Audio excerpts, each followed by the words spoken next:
What's up, guys? Ian here, coach of your Surrey Stingers. Bringing you guys our week 10.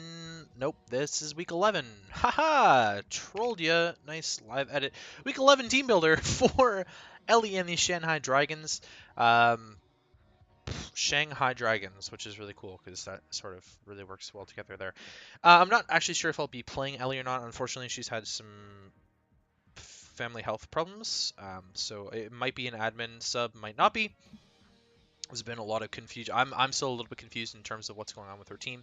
Originally, she was disqualified, and now she's no longer disqualified, and she's playing her matches again, I think, even though she just had 3 games played by an admin.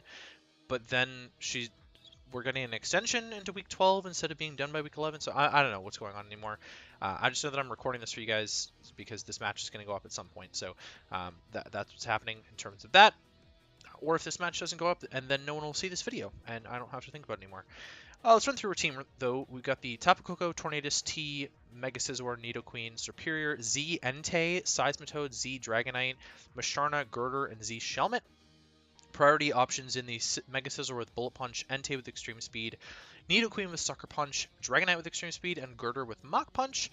Hazard setting in the Nidoqueen with Rocks and T-Spikes, Seismitoad with Rocks, and Shelmet with Spikes and T-Spikes. Removal options in the Koko with Defog, Tornadus with Defog, Mega Scizor with Defog, Superior with Defog, Dragonite with Defog, and then 4x weaknesses in the Mega Scizor to Fire, Seismitoad to Grass, and Dragonite to Ice. So I'm covering a few of these in terms of different mons that I'm bringing. Let's just hop into what I'm not really expecting. I don't think Girder or Shelmet make any sense whatsoever. I think if I'm her, I could bring Girder, but if she's bringing Girder, I'm definitely not scared of it. It might show up as maybe a Mega Lopunny answer, like a revenge killer to Mega Lopunny, but I don't really see a reason to do that when I'm expecting, like, her first 6, to be honest with you. I think Tapu Koko, Torn-T, Mega Scizor, Nidoqueen, Serp, and Entei makes a lot of sense. She might end up bringing Dragonite over Entei, potentially. She might end up bringing Musharna as her Mega Lopunny check. I'm not entirely sure. Again, if she brings any of those, then it's sort of like better case scenario for me because the scary threats aren't coming. I think her team's a little bit broken. I'm a big fan of most of the parts of her team individually, and I think they work well. I think they work really well together. She's got a really good Volt Turn. Nidoqueen by itself is just such a threat, and the fact that it can run hazards is annoying. So let's run through what I'm bringing. First up is the Roserade here with Scarf Roserade, Technician boosted HP Fires for that Mega Scizor. Besides that, I can kind of just spam Sludge Bomb against most of the team. Obviously, I would probably prefer not to against A, the Nidoqueen, or B, the Seismitoad, but Energy Balls can hit both of them really well. And in terms of the Seismitoad, at least, there's not really a way it can KO me back in one hit, even if it is Rindo Berry. Energy Ball is pretty spammable to an extent, but I'd much rather click Sludge Bomb against most of the team. I've got Spikes there as well to sort of punish some of the ground mons a little bit more if I can get an opportunity to get up Spikes on maybe an over prediction or maybe a switch into the Tornadus or something along those lines. I think that would make a lot of sense. I don't really have the best ways to deal with Tornadus on my team, and so it kind of gets a lot of free pressure against me. And so I'm going to have to try and two-shot it with Sludge Bomb if it wants to switch in on me. Running enough speed on this set for Dragonite, and then I'm running enough special attack for whatever, just max, and then a little bit of HP. Mega Lopunny's next. Fake Out, Fire Punch, High Jump Kick returns. The Fire Punch, obviously there for the Mega Scizor. High Jump Kick is still fine against a lot of mons. There's really no reason for Drain Punch. High Jump Kick can still punish mons switching in on me, especially like Nidoqueen with like really poor recovery. I can still High Jump Kick it. I probably won't click it all that often. It's a little bit of a safer click against a Mega Scizor perhaps, but Return is probably going to be my move of choice. Her normal resists are literally the Mega Scizor, so once Mega Scizor dies, Return is what I'm going to be able to go for there. Unfortunately, I'm forced to not be able to run Adamant this week with the Tapu Koko on her team, as well as the Tornadus-T. I wasn't going to be able to run Adamant with the Torn-T there. Fake Out just for some pressure. Fake Out Chip against the Dragonite is really clutch. I might not run High Jump Kick. I might actually change High Jump Kick to Ice Punch. Now that I'm thinking about it, it makes a little bit more sense for me to have Ice Punch over High Jump Kick. I don't overly need the power buff, so I am going to change it to Ice Punch just last second here. Well, not really last second, because I don't actually know when I'm playing this match, but I wanted to get this recorded. I'm outspeeding Tapu Koko with the speed investment, max attack, a little bit of HP. Garchomp, I'm bringing a Yachi Berry Chomp. She's got a lot of mons that would want to run ice coverage for my Garchomp. Specifically, the Nidoqueen and the Tapu Koko, both of which I can take out with an Earthquake. I don't necessarily think either would be Shuka, but blowing a Shuka definitely tells me they're items, and makes both of them, honestly, less of a threat. Besides that, the Superior probably won't have ice coverage for it, but it might. The Seismitoad probably will have ice coverage for it, I would imagine. Girder might have Ice Punch or something like that. Play is basically get up rocks, punish her really hard with the rocks, especially her Volt turn gets punished really hard by the rocks over and over again, and sort of put her in a position where she can't defog for free. If I can get up an SD, then Garchomp becomes an offensive threat as against anything slower than it, which is the majority of her team. It's pretty much just Superior, Tornadus, and Koko that'll outspeed the Chomp, and so I can deal with everything else. I'm outspeeding the Entei. I'm outspeeding Jolly Entei with this set. I'm a well-versed user of Entei, and I know that, or Jolly or Timid, I should say, because I know the wide and wacky varieties of Entei that can come. The one that you really have to prep for most is a Banded Entei set pretty much all the time, and Banded Entei does look very good against my team. You know, Blastoise doesn't get recovery, so Banded Entei is a solid option against me, more so than any wacky set would be, in my mind. Just because if I was building Entei against my team, and you see that the only fire resist on my team is that Blastoise or the Chandelure, which you just have Stomping Tantrum for anyways, and Blastoise doesn't get recovery, I would have to Wish Pass into it with Clefable, but her roster really punishes Clefable hard with the Nidoqueen and the Mega Scizor. You know, you just slap a band on there and just click Sacred Fire and Flare Blitz. So that's the Chomp. Jirachi, this isn't even the right roster anymore. Okay, I'm not exactly sure what happened to this, so let me bring up Giraffe Frontier, which is where this team actually is, because Jirachi's actually no longer on this team. I changed it, and it didn't save.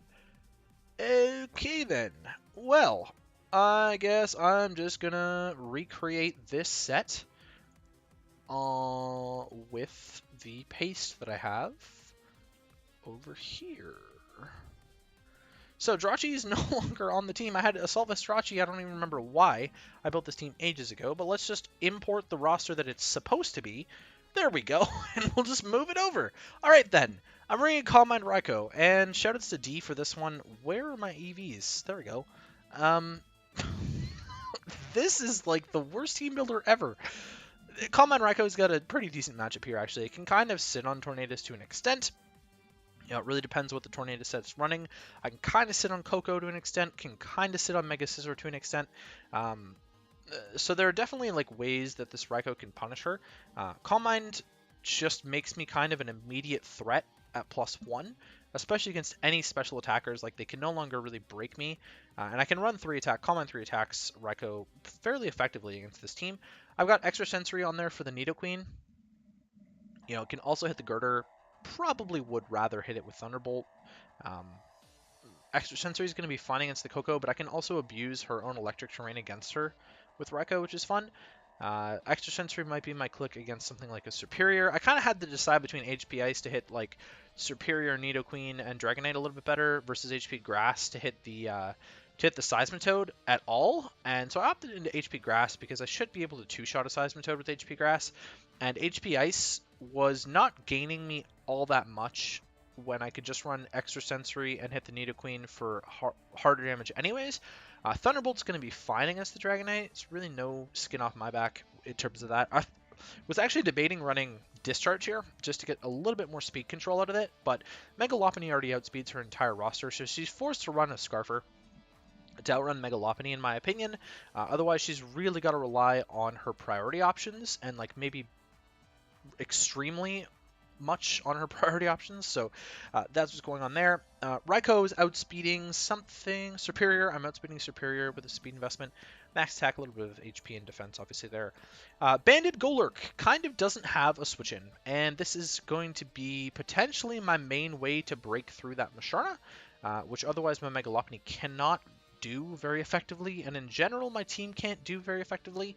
Like, without Chandelure, I can't do it very well, and I don't think that Chandelure's got a great matchup here. It's got an alright matchup. Maybe as like a flame body. I thought about running a flame body set on Chandelure this week and catching that Scizor a little bit, but I just couldn't find a spot for Chandelure in terms of what I wanted to bring on it. I think Raikou is going to be a little bit better than Chandelure is. So I'm running Banded Golurk here, Ice Punch, Earthquake, Fire Punch, and Shadow Punch with Iron Fist. Fire Punch obviously for the Mega Scizor. It's going to do a shitload. We saw what it did to the Ferrothorn the other week. Ice Punch for the Dragonite mainly, but also for the Tornadus Superior. And then Earthquake for the Nidoqueen, Koko, etc. And then Shadow Punch for the Musharna. So obviously Musharna doesn't get Levitate, so it'll be hit by the Earthquake anyways. It's really only the Tornadus and the Dragonite that don't get hit by Earthquake. But yeah, it's a fairly spammable move. Shadow Punch is even more spammable because she doesn't have a normal type on her team. So I might end up just clicking Shadow Punch over and over and over again, especially with the Musharna. If she wants to preserve Musharna as a Lopunny check, she would probably sack something, and that essentially means the Golurk gets a kill each time. Just running Max Tech Adamant, Max HP to an extent, and then a little bit of Spadef. And then last but not least is Blastoise, just running into a physically defensive Blastoise for the Entei and the Mega Scizor, and to the Dragonite to an extent. I've got Roar there for the Dragonite if it gets out of hand, same with the Mega Scizor. And then Rapid Spin to get rid of any rocks that she wants to set on me, maybe a T-Spike or two. T-Spikes I'm not super concerned about because I could definitely see Roserade coming in very often, and Roserade will just absorb those, so not overly worried about the T-Spikes, but getting rid of rocks is nice. I don't have any weaknesses to rocks this week, but it's kind of a pain if you keep switching in, especially with how offensive the team that I'm bringing is. Ice Beam is there for the Superior, catching that switching in, catching the Tornado switching in and whatnot. I think that's it. It might be better if I run Toxic, so I'm going to throw Toxic on there just to get something to wear down the Musharna. And then I've got Scald to punish the Nidoqueen. I don't necessarily think it's that horrible to just click Toxic against Seismitoad. This isn't really my best way to deal with Seismitoad. You know, if she wants to stay in with Seismitoad or bring Seismitoad at all, and then stay in with it against my Blastoise, I'm fine with just clicking Toxic against it and swapping into something else. It's not overly going to threaten the Roserade potentially, and you know, Roserade threatens that out with an Energy Ball, potentially bringing in the Tornadus, and I can Sludge Bomb and get a ton of damage off on that, or it's just free spikes for the Roserade as well. Just a physically defensive variant with a little bit of special attack investment for the Scald damage now. And that's the team. So in terms of what I'm not bringing, Clefable, I mentioned earlier, it got really pressured by the Nidoqueen and the Mega Scizor. It's actually really pressured by the Koko as well. And I don't overly like Clefable's matchup against Entei, against potentially a Cosmic Power Musharna. Probably would want to run like Unaware against her team for the Dragonite, and I would definitely want Magic Guard against most things, just clicking Toxic against me. So Clefable had a lot of problems. Jirachi was originally on the team, like you guys saw. It was the Assault Vest set that I was running. It was a decent Koko plus Superior plus Tornadus answer. It was definitely my best Superior check on the entire team was Jirachi, and it was kind of a fun set. Wasn't all that great, but it was a fun set. Braviary, you know, I've kind of shied away from bringing Braviary in a few matchups. Obviously, her flying resists kind of don't exist at all. It's like Koko is her only flying resist. So, could have opted into bringing Banded Braviary over Banded Golurk, but I think Golurk breaks a little bit better. And Braviary, while it could be effective here, I just don't overly see it being as good as Golurk is, where Golurk can kind of take on Koko and Braviary can't. And then Chandelure, I also said, has a decent matchup here. I actually think this matchup is a little bit in my favor, maybe a tiny bit, just because I could have brought potentially, what do I have, 10 Mons? So I could have brought 9 of my 10 Mons and had them be effective. I really only think Clefable is the only Mon with a bad matchup here. I think everything else is pretty solid. And the issue with her team is that I think she really only has 9 viable Mons in the first place. I don't really see Girder or Shelmet as viable Mons on this team whatsoever after using both of them myself, mind you. I have used both of them myself. Uploaded to this channel, you can go and find videos of me using both of these Pokemon. I don't think that they are very good on her team.